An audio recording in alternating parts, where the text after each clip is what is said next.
right, that was awesome. All right, before you start, I would like you to look at someone by you. Look at them. You're going to have to talk with them. I'm really sorry if you didn't come to talk with people. I got nothing for you. As the people of God, we have to communicate. Get my first slide up, Benjamin. So I want you to answer these two questions. What is the best news you have received so far this year? What is it? And what did you do when you received that good news? All right? What's the best news you received this year? And what did you do in response to that? Now, for the internal processors, we're going to have like 15 seconds of quiet. For those of you who already have an answer, you get to be quiet for 15 seconds while people who think before they talk think. I don't know what it's like, but I heard it's a thing. So 15 seconds of silence, then we'll get in our groups. Ready, set, silence.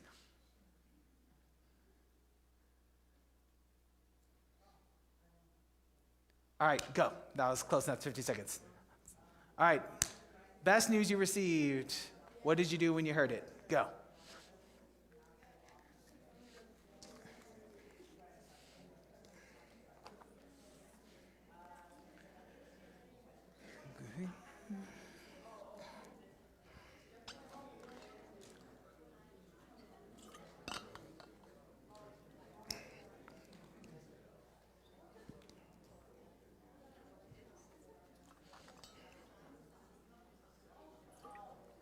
All right, if you're still talking, you need to let the other person talk. Be nice.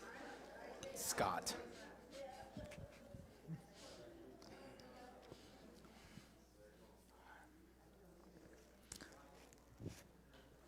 All right. If your person that you talk to had particularly good news, I want to encourage you in a helpful way to give them a nice elbow, gently, and invite them to come and share that good news with the group. I'd love a couple people to come up and share. What was the best news you received this year? Or we'll just sit awkwardly for like 2 minutes. So one or the other. So what was the best news best news you received this year, and what did you do when you received it? A couple folks take a risk, or I'm just going to call on deacons and elders because they shouldn't have volunteered. All right, Benjamin, there you go. When we got kittens, and I was very overjoyed. So what did you do when you got the kittens and you were overjoyed? Hugged my mom and dad. You hugged your mom and dad. Wow. All it takes is a kitten. There you go. And remember that. Just takes a kitten, y'all. All right, come on, a couple other folks. Let's do it.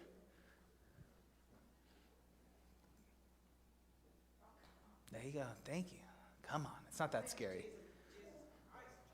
Yeah. All right, best news you've received this year. My son Brian has his doctor's appointments are not so often anymore. They're half a year and 1 year. Nice. I was very happy, but I was so scared because seizures are uncontrollable. So it's like, hey, it's not so often here. You guys don't eat people, so that's good. Yeah. No one ate you. Nice. Yeah. Thankful you don't have to go to the doctor quite so much. For anyone who's had some chronic illness, it's wonderful not to go to the doctor, amen? I mean, no offense to medical professionals, but we like you when we need you, and we don't want to see you the rest of the time, except here at church. My wife's a nurse. Yeah. All right, come on, couple more. Best news, come on. There you go, Trista.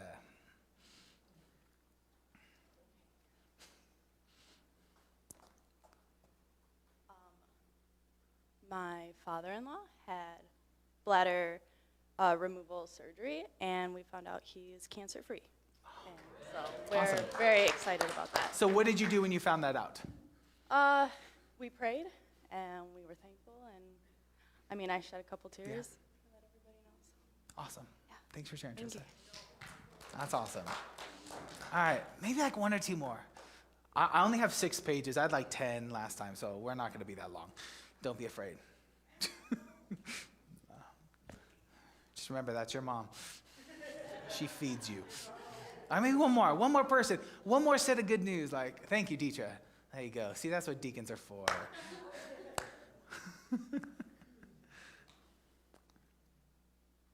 My daughter and I, sometimes we don't see eye to eye too much.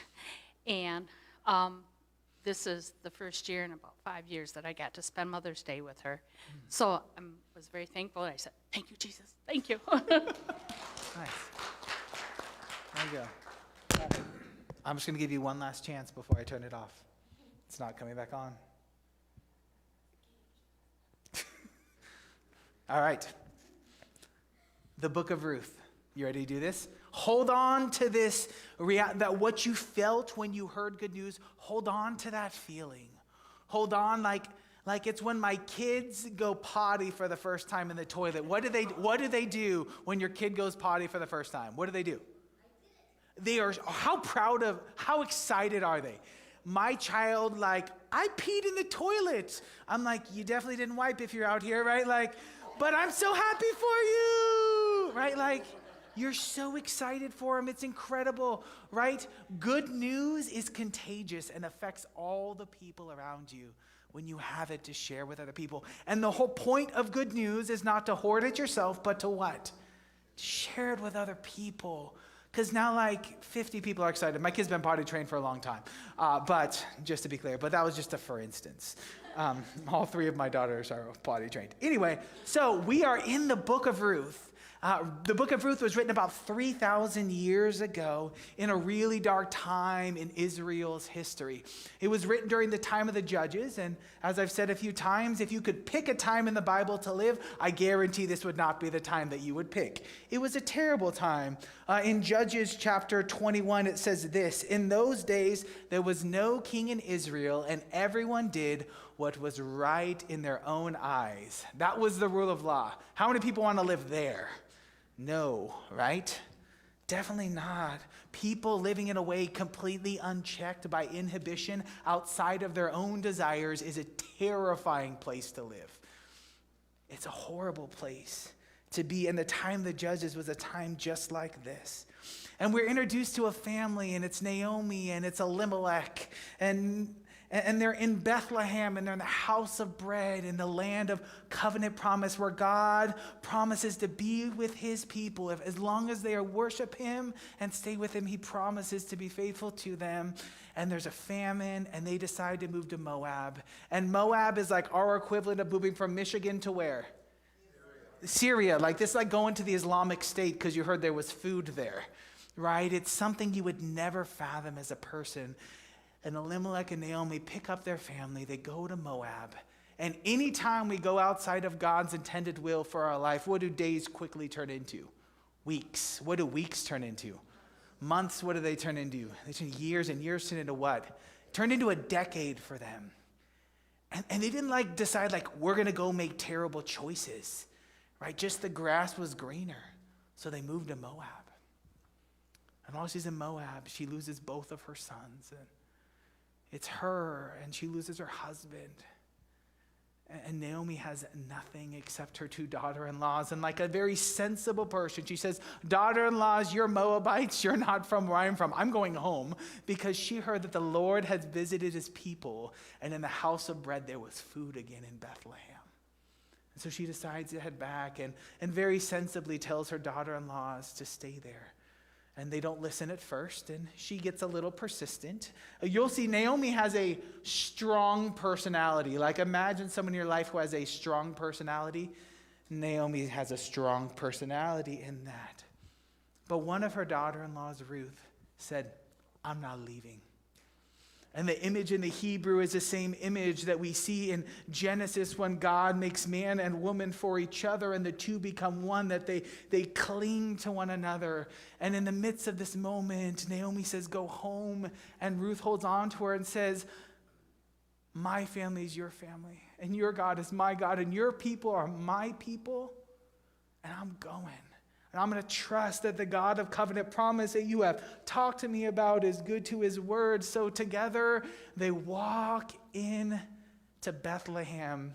And Bethlehem's a small town. And what happens in a small town when someone's been gone for 10 years and comes back?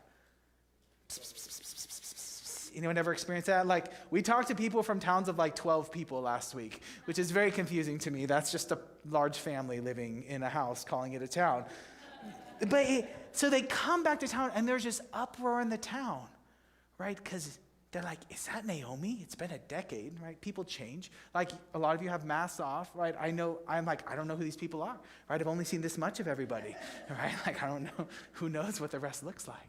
But it's really fascinating, right? So she comes back home with Ruth, and she makes this confession. It says, "I left as Naomi, but I came back as Mara. Naomi name means pleasant delight, and she came back and she said, my name is now bitterness, because that is all I taste in life. I lost my child, her 2 sons, her future. She lost her present in Elimelech, her husband, who passed in Moab. She arrives in Bethlehem empty. She left full and came back empty. And she says she came back with no one, but it's slightly hilarious because as she came back, who was with her, everyone? Ruth was with Naomi. She didn't go back alone. She came back full, but in the midst of her bitterness, she was unable to see the reality around her. I don't know about you, but in times when bitterness has overwhelmed me, is it slightly difficult to see the reality around you? It's incredibly hard, and it was for Naomi as well. So then last week we get into chapter 2, and we discover that they arrive in Bethlehem just in time for the barley harvest. It's a time of joyousness, right? Because in the ancient world, what happened when there wasn't food? You starved. You died. It's so hard for us moderns to understand this, but the ancients lived on a knife's edge of existence. They were one bad harvest away from losing everything. And in chapter 2, we see this incredible thing happen. Ruth has heard about this God of covenant and heard about the people of God. And one of the things that God requires in Leviticus chapter 19, and who would have thought, when you woke up this morning, you know what I really want to hear? I want to hear some Leviticus, right? But here's what it says.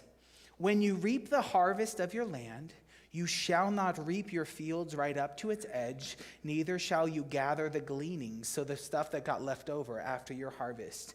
And you shall not strip your vineyard bare, neither shall you gather the fallen grapes of your vineyard. You shall leave them for the poor and for the sojourner, or the foreigner, is what that means. I am the Lord your God. That among the people of God, there was this requirement for gleaning, that you didn't take everything, that you left some, because God is a God who cares about forgotten people. And so Ruth, in faith, in a time where everybody does what they want, takes a risk and heads out to the field, trusting that the covenant God of this land and the people that follow him will live according to his rule and law and boundaries. And when she gets there, she meets this man from Bethlehem. There's another man coming later in the book from Bethlehem as well. Right? Boaz is a slight foreshadow of that other person who came from Bethlehem.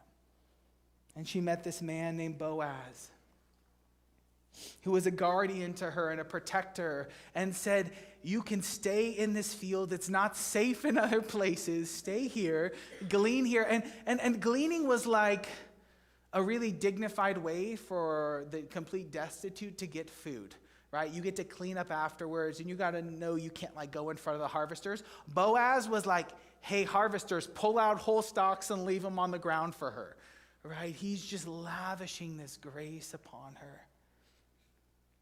And we finished last week as we saw this interaction as Boaz, he's a generation older than her. He's the same generation as her mother-in-law.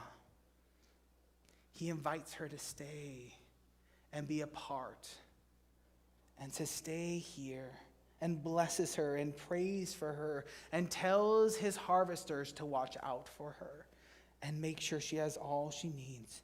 And last week we finished with the challenge, as a church, we want to think about the graciousness and the kindness of Boaz and how we can love and extend God's welcome to people like that. And so we find ourselves in verse 17. Let's do it. So she meaning Ruth, gleaned in the fields until evening. Then she beat out what she had gleaned, and it was about an ephah of barley. And she took it up and went into the city. Her mother-in-law saw what she had gleaned. She also brought out and gave what food she had left over after being satisfied. So you read 5 commentaries and you have 5 different opinions on what an ephah of barley was, but all of them agree on one thing: it's a lot. It's a shocking amount for someone who's gleaning in the field to receive. So Ruth returns home to Naomi, and she brings this massive amount of barley back, and then she pulls from within her the leftover grain that she had shared with Boaz earlier that day as a blessing for Naomi. Right? Like Ruth received this incredible welcome and blessing, and what did she do with it? Right? She shared it the second she got back with her mother-in-law, Naomi. So I think there's three really significant things happening in these two passages that I don't want us to miss. Ruth carried the gift of grain. So this word bore, she said she bore the grain, is the same word that someone who bears a child. It's the same Hebrew word as like bearing a child. Right? That she bore this gift of grain, this gift of life, and brought it back to Naomi. She left that morning in faith and trust that God and God's people would act according to God's will. And she came back with a shocking amount of food. I want you to remember this image of Ruth bringing out something meaningful for Naomi. This picture of emptiness and fullness and coming out and returning is a foreshadow of things to come. Let's continue on in verse 19. And her mother-in-law said to her, "Where did you glean today, and where have you worked? Blessed be the man who took notice of you." So she told her mother-in-law with whom she had worked and said, "The man's name with whom I worked today is Boaz." I love in verse 19, everyone's a pronoun, even in the Hebrew. I love the way the author in Ruth threads this together. Everyone's anonymous. No names are given. There's this air of mystery. She comes back with an unimaginable amount of harvest. And as people, when we see someone experience something so gracious and good, we want to know where they experienced it. Right? This gift of Boaz to Ruth was not just for her. Right? It provided for Naomi, who was too old and unable to work in the field. And so when Naomi asked, "Where did you glean? Who is this man?" And she blesses the man. So I just wanted you to know that chapter 1 ended with Naomi not saying a lot of blessings. I don't know what mental state you need to be in to change your name to bitterness, but she was there. So figure out where that place was in your life where you were so unhappy, like you would be defined by bitterness. And that's a taste of where she is. And just days after hearing, just days from that moment where she entered into Bethlehem as bitterness, she blesses and thanks the person who was so generous to them. In the midst of her bitterness that had overwhelmed her senses, because of the testimony of Ruth and the blessing she brought to Naomi, we see this incredible transformation in her. So she said, what happened? How did you do this? And then Ruth recounts the details of the day, telling about this great man from Bethlehem who brought protection and provision for her and lavished God's favor on her. And then in verse 20 we continue. And Naomi said to her daughter-in-law, "May he be blessed by the Lord, whose kindness has not forsaken the living or the dead." Naomi also said to her, "The man is a close relative of ours, one of our redeemers." And Ruth the Moabite said, "Besides, he said to me, 'You shall keep close by my young men until they have finished all my harvest.'" Naomi's transformation in this moment is borderline miraculous. I just want to think of the last person you were around who was just incredibly bitter. Just take a moment and think about your interaction with them. Can you think of someone? I'm sure it's no one in this room or anyone any of us have ever met. It's never been any of us, I'm sure. But In a few short days, she goes from that to blessing Boaz in the name of the covenant God. And she celebrates God and says, God has not stopped showing his covenant, steadfast, loving kindness, this chesed. Chesed, it's more fun to say like that in the Hebrew. Right? To the living and who else? And the dead. That this kindness was not just for her. And Naomi fills this in a little bit. Boaz isn't just some random guy. Who's Boaz?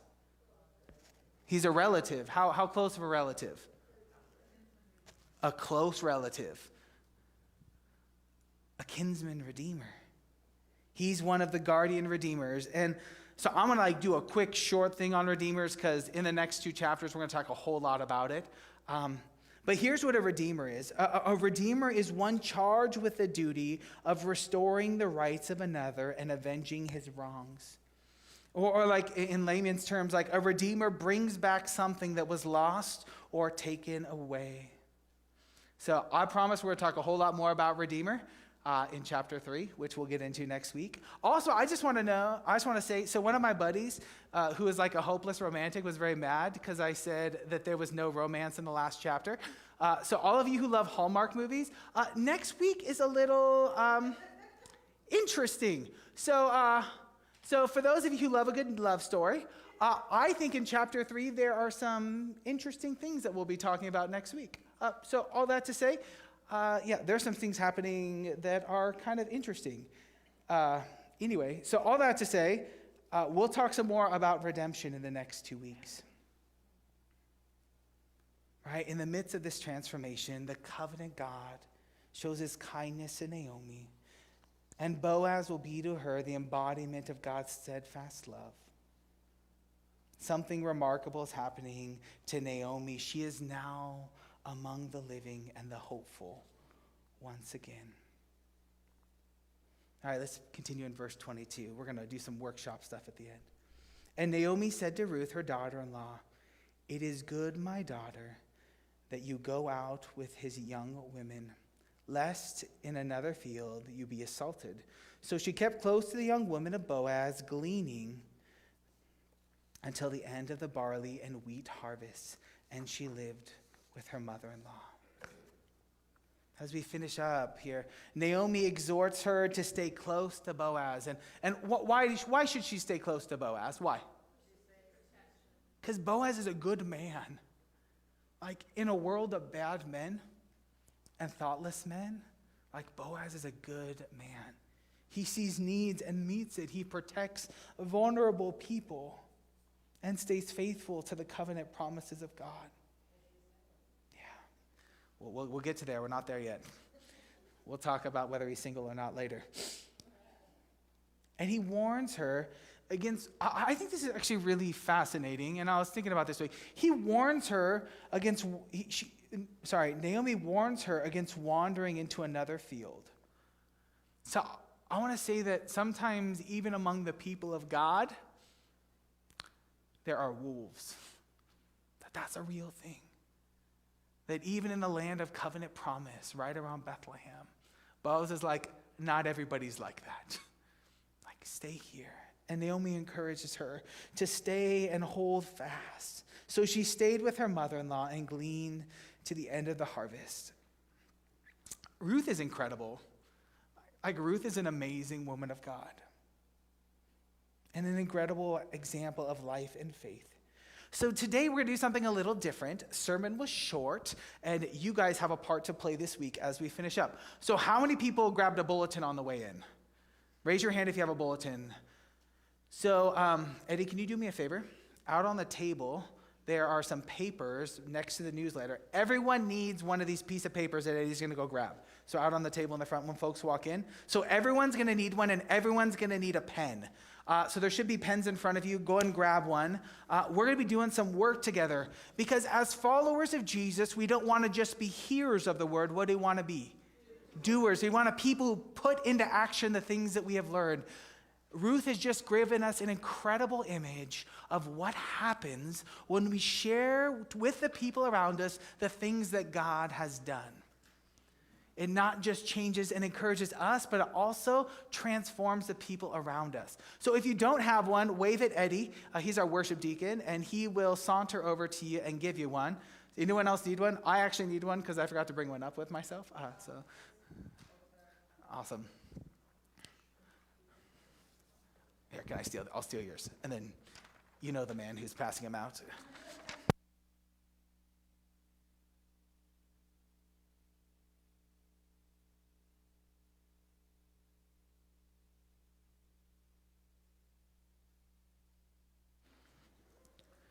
All right, anyone else need one? All right, Eddie's coming back around. He disappeared. Oh, he's back in behind. All right, he's grabbing it. Okay, so here's what we're going to do. So in the New Testament, in Acts 1:8, here's one of the things, here's one of the last things Jesus says. Can you pull that up for me real quick? Acts 1:8, it's in my slides. This is Jesus' last words to the disciples. But you will receive power when the Holy Spirit has come upon you, and you will be my what?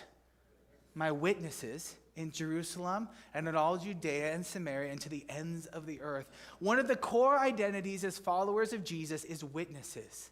And it's an incredibly important part. A witness is basically someone who sees something amazing and important and begins to share what they've seen. Like in the New Testament, we call that bearing witness. And it's a call and a prayer and identity that God puts on those who are followers of Jesus. That if you are a follower of Jesus, you are a witness. Witnessing isn't just something you do, it becomes an identity. Right? And Ruth in this section gives us an incredible example of what that looks like. So we're going to turn it over to the side that says Ruth's testimony. And we're going to start working through this together. In every good story, there are a few really important aspects. A movie with no problem is how wonderful is a movie with no problem? It's terrible, right? It's not. Hallmark movies, no, there's always a problem. It's like she went back to her hometown.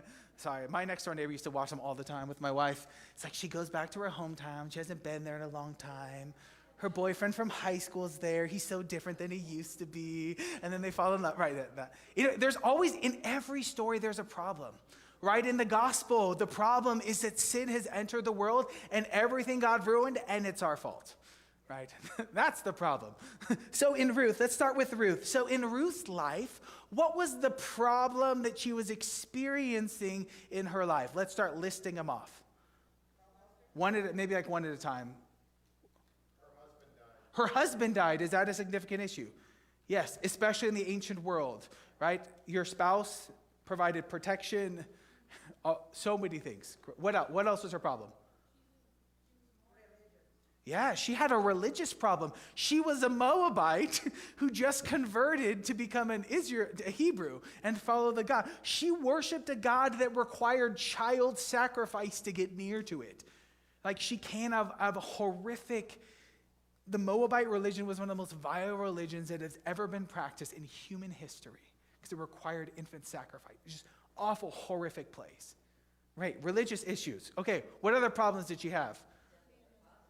Death of her father-in-law, right? Exactly, like she lost like the leader of the patriarch of the families, no longer there, and she's heading back without that protection and without the land that he was entitled to when he returned. Great, what else?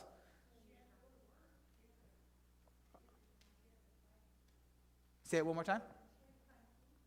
Yeah, they were hungry. They had no food, right? They had no land, right? They had no food. What happens if you don't have food after like a month? You're a medical professional. What happens when people don't eat after a while? They lose weight. Well, I was expecting a little more from a medical professional, but that's right. They lose weight. What happens if they continually lose weight? They get real sick, right? Right? And they get weaker. And then they die. Yeah, I know. It's like I just want a professional to say it. So it gives me a gravitas and authority when I quote someone who knows what they're talking about. Anyway, right? So she didn't have food. She had no food. It was nothing. Huge problem. Awesome. What other problems did she have? She has a bitter mother-in-law. I'm sure hey, dude, this is like a inside answer. Inside answer. No, nothing. We're not even touching that. But sometimes we have family members who are so bitter, they might make life marginally unpalatable. How about that? Is that a nice way of saying? Being around a bitter person is horrific and sucks your soul away. A little bit? Yeah. Yeah. What else? What else is their problem? Go. She's in a new place. Guess what they do? They practice a different religion. They have different holidays. They eat different food. They hate people like her. Literally, these are like, as I said, this is like a someone from ISIS moving over here and becoming your neighbor, right, with your friend's mother-in-law. It's like, who's excited, right? Like, who's stoked on that, right? The Moabites just a few years before had conquered them, enslaved them, and killed a bunch of people, right? Like, they really, really didn't like them. Yeah, great. What else? What else was her problem? She's got lots of problems. All right. So how did God, so far in Ruth, how has God intervened in the midst of her problems? I want new people who haven't talked yet. No, you came up and talked already today. I want new people. Come on. You've already talked. I can't hear you. Come on.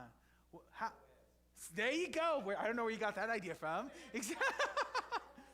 Boaz, right? Part of the way that God intervened is through a person who followed God and lived according to God's rule and reign. When Boaz went to his field, what did he do to his people?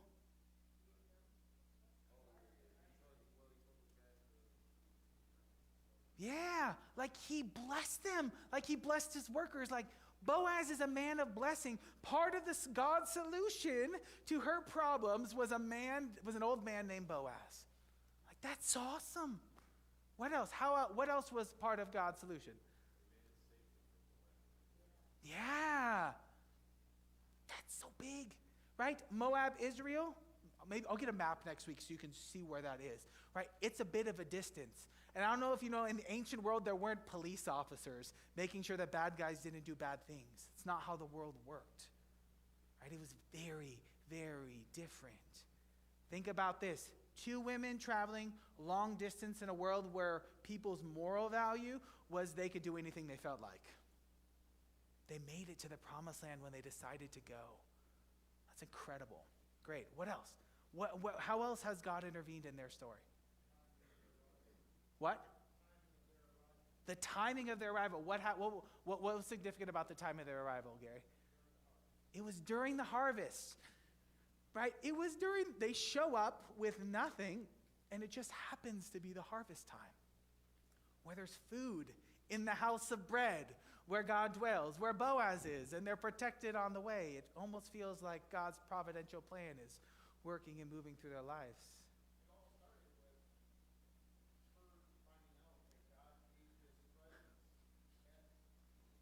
Okay, check this out. How did she know there was food in Bethlehem?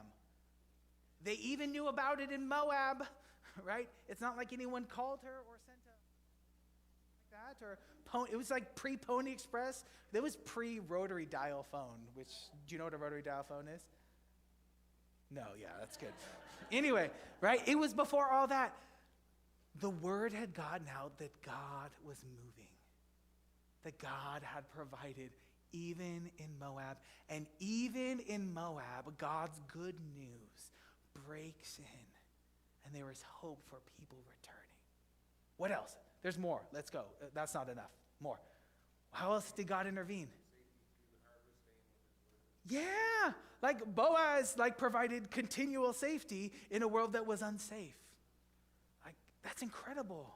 Like that's a good man. That's what men are for. I'm just gonna go on a side real quick on a soapbox. Like men are there to protect and like restrain evil and bring goodness and blessing and nothing else. So, like Boaz was a good man, and he protected her, and that's awesome. What else? I want more. What else? How else did God intervene in this book? How else? He changed Naomi's heart. How many people just in a hypothetical world, if anyone you spent time with was bitter, how nice might that be if their heart was completely transformed and instead of spewing bitterness, they spewed pleasant blessings? How many people would like that? Like I would like that. Not that I'm sure no one I know is bitter ever. Never has happened. Never a family member or anything like that. But like, think about it. Like, how much of a transformation would that make in your life to that person who spewed bitterness now be the person that spews God's blessing on people? Because God moved that significantly. All right, what else did God do? Let's see if there's anything else. I don't have anything else on my list, but I'm interested. Yeah, that's great. Like, God provided enough in the harvest. The harvest was so plentiful, right, that Boaz could spare plenty of extra grain. Like, that's awesome. Like, there was an overabundance of blessing when God intervenes. That's unexpected, to go from nothing to so much. That's incredible. Anything else?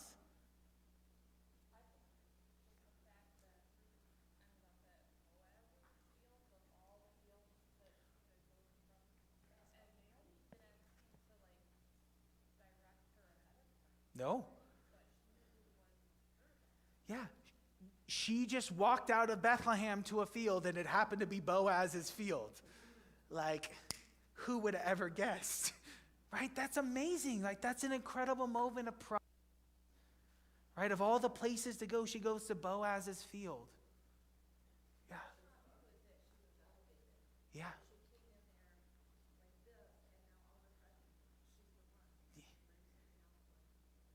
Yeah, she came in as a foreigner, and when Boaz came, what did she do when he spoke to her? Does anyone remember? What did she do, guys?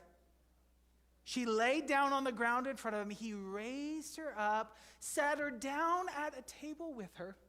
He broke bread, and he provided for her. I don't know if you've ever thought about someone else who was from Bethlehem who did something like that. There's this guy named Jesus. We'll talk more about him soon. He did a very similar thing, that he elevated the lowly. Someone else say something? He called her daughter. Yeah. Well, not yet. We're not there in the story. They're not married yet. Don't spoil it. I'm just kidding. The book was written 3,000 years ago. If you haven't read it yet, it's your own fault. Right? I don't have to do spoilers for 3,000-year-old books. Yeah. He called her daughter. Right? He called this familial, protective, loving of an older man to a younger woman. Like, he's just good. He's just everything good like Jesus. He calls us children. He calls us his own. Great. Anything else? This is awesome. What else? The fact that he offered Naomi and Ruth a kinsman redeemer. Yeah. That in his very nature, right, he was that person for them. Like, before they knew that he was the guardian redeemer, we're going to talk some more about this, he acted that way to them. He provided for them. Like, he called her daughter. He gave her food. Great. Okay, what was the effect, and then point 3, what was the effect of God's intervention in Ruth's life first, and then we'll talk about the people around her. How did Ruth's life change in light of God intervening? Go. How did her life change?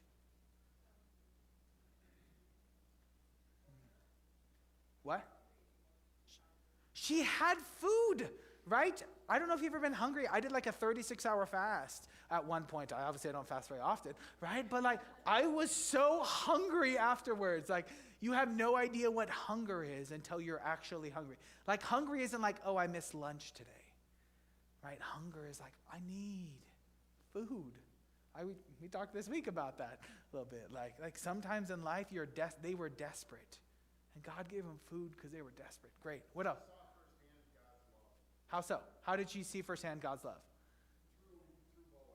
Through Boaz. All that Boaz was doing for her was unconditional love, which is God's love. Yeah. Boaz showed her unconditional love. Like, the result of that is she experienced that for the first time. The gods she worshiped before required human sacrifice to get them to listen to you. Right? And this God just gives it because you're there and because you are made and you're a daughter. You're just because you're in the land of covenant promise.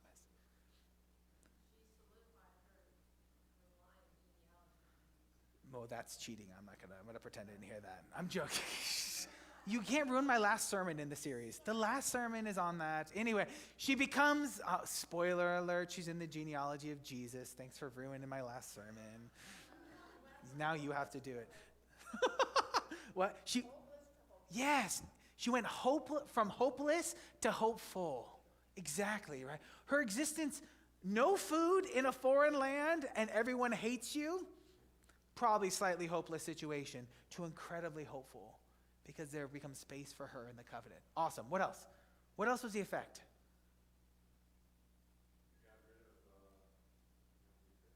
Yes. Yeah. All right, we'll do both. Fine. We'll do her and right? Naomi's bitterness was gone. They shared a house. There's some proverbs about that I won't quote at the moment about unhappy people that you live with, and it's better to sleep outside and things like that. Anyway, how else did God's intervention affect her life or the lives of the people around her? So she had food, protection. See, this is like a hard part about reading 3,000-year-old literature. We think we're safe. These people were never safe.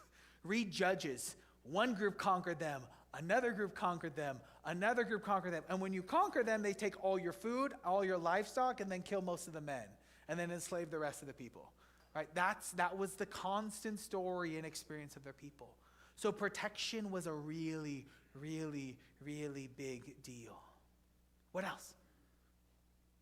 What other effects of God's intervention in their life was there?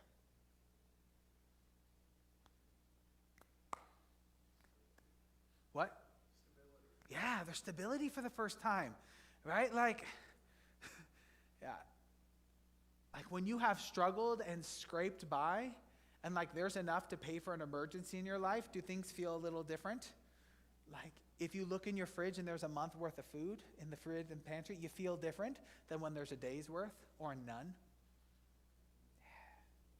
All right. We are going to be hearers of the word, and what are we also going to be?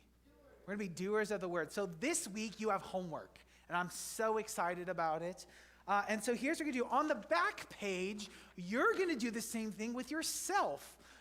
You are going to identify, hey, here's a problem that I've experienced over the course of my life. Here's what God's intervention looked like. Here was the effect of God's intervention on my life and the lives of the people around me. And then I want you to write down an invitation that you might make to someone who gets to hear your story. All right, so this week, I want you to do this. I'll post a link. I'll make like a website document for it so that you can click on it and download it if you need an extra copy or something. But I really want to encourage you this week, go ahead. Worship team, you can come up. We're not going to have like a really spiritual transition right here. It's just we're going to like sing that the battle belongs to the Lord to finish.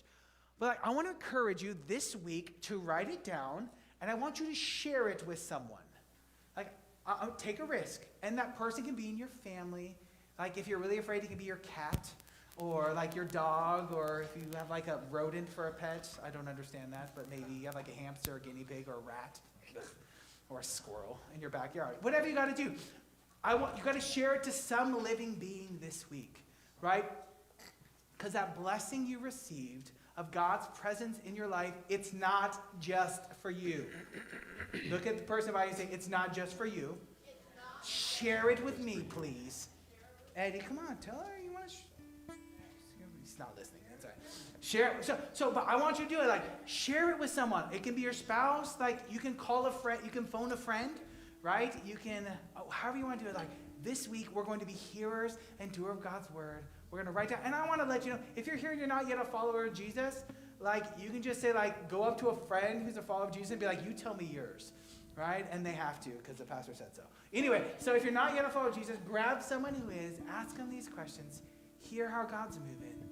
Let's stand to our feet. We're going to finish with a song of triumph.